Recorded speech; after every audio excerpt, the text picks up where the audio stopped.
Professor Dinho Zambia com as suas 30 dicas de história para o Enem 2023. Beleza? Vamos começar? Agora é dica número 2. E você sabe que a prova do Enem, ela não é cronológica, ou seja, a dica número 1 não foi sobre pré-história. Professor, a dica número 2 vai ser os povos da antiguidade? Não, não tem nada a ver.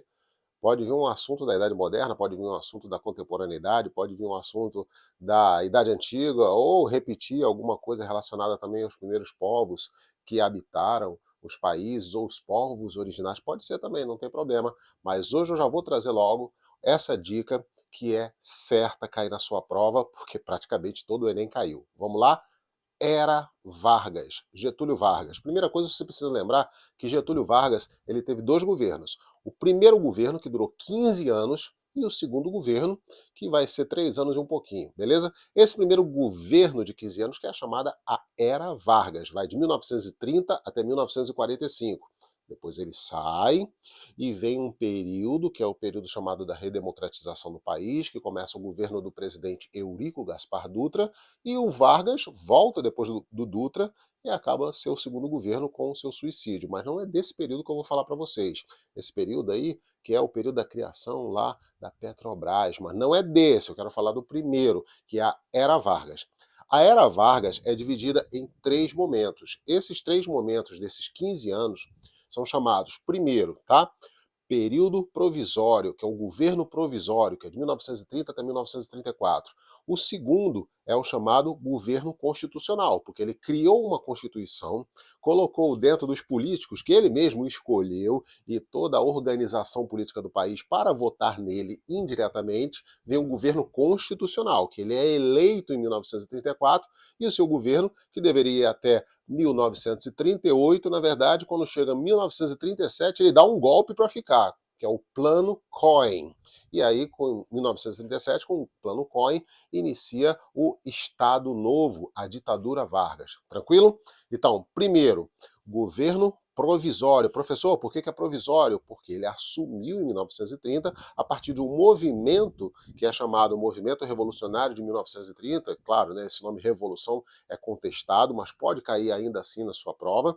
Em 1930 ele assume o governo e coloca interventores para governar os estados. Ele só não bota interventor em Minas Gerais, porque o presidente de Minas Gerais, na época era chamado assim o governador, que era Antônio Carlos, apoiou ele junto com o presidente da Paraíba, que era João Pessoa, na Aliança Liberal. O presidente João Pessoa faleceu, claro, Vargas aproveita esse evento do falecimento de João Pessoa, pega o corpo e o caixão de João Pessoa, desfila nas capitais litorâneas do Brasil, consegue uma grande adesão de massa populacional, ele consegue iniciar aí uma propaganda política popular, ou deveria dizer populista, e envolve uma massa de trabalhadores, ou deveria dizer trabalhismo, e consegue uma adesão para começar esse governo. Então, em 1930, começa o governo provisório dele.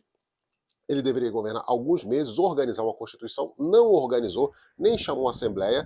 Passam 2 anos, os paulistas que estavam no governo até então começam a organizar uma Revolução Paulista, que também é conhecida nos seus livros como Revolução Constitucionalista de 1932. Para quê? Pedindo Constituição para que os paulistas pudessem voltar a governar o país. Mas Vargas não queria isso. Vargas, que era do governo do Rio Grande do Sul, agora é presidente do Brasil, ele combate a Revolução de 1932 e consegue continuar no poder. Em 1933, ele chama a Constituinte, em 1934, ele cria a Constituição, ele é eleito. Aí começa o governo constitucional de Vargas, de 1934 até 37, como eu falei para vocês. E um episódio que eu acho importantíssimo, que é o confronto político nessa segunda fase, nesse segundo governo, que é o governo constitucional, que ele foi eleito pela Constituição.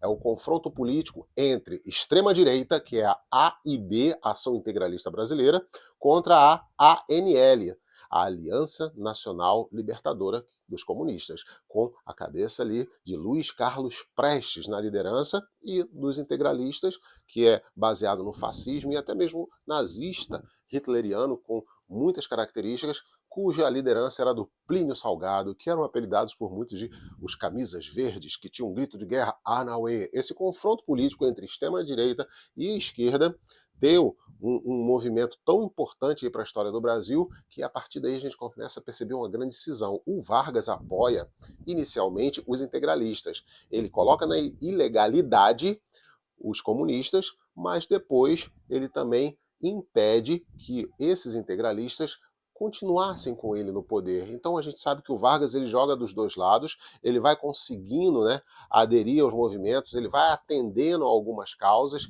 cria muitas situações para os trabalhadores, para se apoiar nos trabalhadores, mas não conseguiu evitar que a população brasileira percebesse os seus atos incoerentes. Então, quando chega em 1937, ele simula um golpe, uma situação para que a população acreditasse que os comunistas fossem tirar ele do poder, então ele cria com o Olímpio de Mourão Filho o Plano Cohen, através de cartas, como se o Brasil fosse atacado pelos comunistas. Ele estabelece um sistema de segurança nacional para que não houvesse mais febre vermelha ou ameaça comunista. É melhor que os comunistas não façam nada, então ele assume uma ditadura que é a ditadura do Estado Novo, perigosíssima, que surge inclusive o DIP, Departamento de Imprensa e Propaganda. Dica importante para você, fique ligado nas próximas, viu?